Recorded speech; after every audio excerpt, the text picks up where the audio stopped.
ವೃತ್ತ ರಚನೆ 4 ಸೆಂಟಿಮೀಟರ್ ತ್ರಿಜ್ಯವಿರುವ ವೃತ್ತವನ್ನು ರಚಿಸಿ. ವೃತ್ತ ರಚಿಸಬೇಕಾದ್ರೆ ನಮಗೆ ಕೈವಾರ, ಸ್ಕೇಲ್ ಮತ್ತು ಪೆನ್ಸಿಲ್ ನ ಅವಶ್ಯಕತೆ ಇರುತ್ತದೆ. ಮೊದಲು ನಾವು ವೃತ್ತದ ಕೇಂದ್ರ ಬಿಂದುವನ್ನು ಗುರುತಿಸಬೇಕು. ಒಂದು ಬಿಂದುವನ್ನು ಗುರುತು ಮಾಡೋಣ. ಬಿಂದುವನ್ನು ಗುರುತಿಸಿದೆ. ಈ ಬಿಂದುವಿಗೆ O ಅಂತ ಹೆಸರಿಡೋಣ. ನಮಗೆ ಮುಖ್ಯವಾಗಿ ನಾವು ಕೈವಾರದಲ್ಲಿ ಅಳತೆ ಮಾಡಿಕೊಳ್ಳುವಂಥದ್ದು ತ್ರಿಜ್ಯದ ಅಳತೆ ಮಾತ್ರ. ತ್ರಿಜ್ಯ ಬಿಟ್ಟಿನ ಬೇರೆ ಯಾವುದೇ ಅಳತೆಯನ್ನು ನಾವು ಅಳತೆ ಮಾಡ್ಕೋಬಾರ್ದು. ಈಗ ಕೊಟ್ಟಿರುವಂಥದ್ದು ತ್ರಿಜ್ಯನೋ ಅಲ್ವೋ ಅನ್ನೋದನ್ನ ಪರೀಕ್ಷೆ ಮಾಡೋಣ. ಇದು ತ್ರಿಜ್ಯ 4 ಸೆಂಟಿಮೀಟರ್ ತ್ರಿಜ್ಯ ಕೊಟ್ಟಿದ್ದಾನೆ. ಹಾಗಾಗಿ ತ್ರಿಜ್ಯವನ್ನು ಕೈವಾರದಲ್ಲಿ ಅಳತೆ ಮಾಡ್ಕೋಬಹುದು. ನೋಡಿ ಎಷ್ಟು ತ್ರಿಜ್ಯ ಕೊಟ್ಟಿದೆ, 4 ಸೆಂಟಿಮೀಟರ್. 0 1 2 3 4 ಇಲ್ಲಿಗೆ ಅಳತೆ ಮಾಡ್ಕೋಣ. 4 ಸೆಂಟಿಮೀಟ್ರು ಕೈವಾರದಲ್ಲಿ ಅಳತೆ ಮಾಡ್ಕೊಂಡಿದ್ದೀವಿ ಅಳತೆ ಪಟ್ಟಿಯ ಸಹಾಯದಿಂದ. ಈಗ ಕೈವಾರವನ್ನು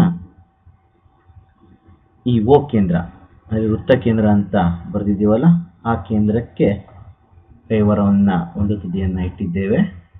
ಇನ್ನು ಪೆನ್ಸಿಲ್, ಈಗ ಕೈವಾರವನ್ನು ಇಟ್ಕೊಂಡು ವೃತ್ತವನ್ನು ರಚಿಸ್ತಾ ಇದ್ದೀನಿ. ಈಗ ವೃತ್ತ ರಚನೆ ಆಯಿತು.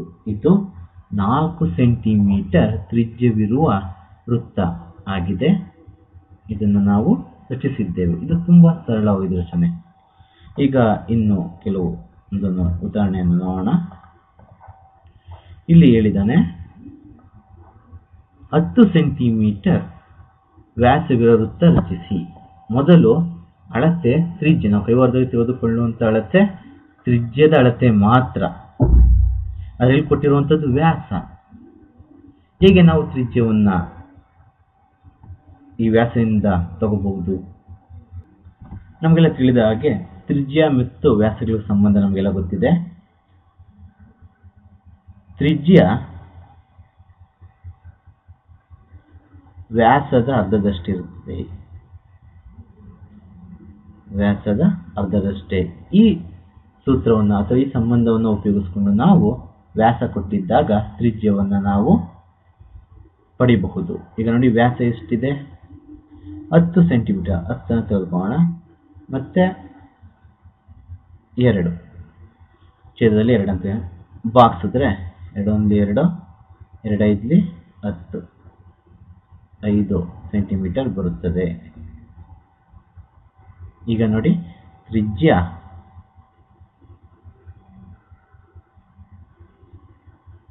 5 ಸೆಂಟಿಮೀಟರ್ ಬಂದಿದೆ. ಈಗ ನಾವು ಕೈವಾರದಲ್ಲಿ 5 ಸೆಂಟಿಮೀಟರ್ ಅಳತೆ ಮಾಡ್ಕೊಳ್ಳೋಣ. ಅದಕ್ಕಿಂತ ಮೊದಲು ಕೇಂದ್ರ ಬಿಂದುವನ್ನು ಗುರುತಿಸ್ಕೋಬೇಕು. ಅದು ಮುಖ್ಯವಾದಂಥ ಅಂಶ, ಕೇಂದ್ರ ಬಿಂದು. ಈ ಕೇಂದ್ರ ಬಿಂದುವನ್ನು O ಅಂತ ತಗೋಣ. ಈಗ ಸ್ಕೇಲ್ನ ಮೇಲೆ ಕೈವಾರನ ಇಟ್ಟು 5 ಸೆಂಟಿಮೀಟರ್ ಅಳತೆ ಮಾಡ್ಕೊಳ್ಳೋಣ. 5 ಸೆಂಟಿಮೀಟರ್ ಅಳತೆ ಮಾಡ್ಕೊಂಡಿದ್ದೀವಿ.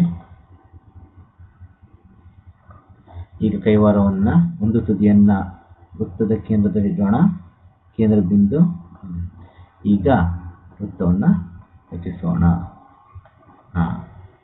ಈಗ ನೋಡಿ, ಈ ವೃತ್ತ 10 ಸೆಂಟಿಮೀಟರ್ ವ್ಯಾಸವಿರುವ ವೃತ್ತ ಆಗಿದೆ. ಇದರ ತ್ರಿಜ್ಯ ಎಷ್ಟಪ್ಪ ಅಂದರೆ 5 ಸೆಂಟಿಮೀಟರ್. ಅಂದರೆ ಏನಿಲ್ಲ, ವ್ಯಾಸ ತ್ರಿಜ್ಯದ 2ರಷ್ಟಿರುತ್ತದೆ. ವ್ಯಾಸ ತ್ರಿಜ್ಯದ 2ರಷ್ಟಿರುತ್ತದೆ. ತ್ರಿಜ್ಯ ವ್ಯಾಸದ ಅರ್ಧದಷ್ಟಿರುತ್ತದೆ. ಈ ಕಲ್ಪನೆ ನಮಗೆ ತಿಳಿದಿದ್ರೆ ವ್ಯಾಸ ಕೊಟ್ಟಾಗಲೂ ನಾವು ವೃತ್ತವನ್ನು ರಚಿಸಬಹುದು.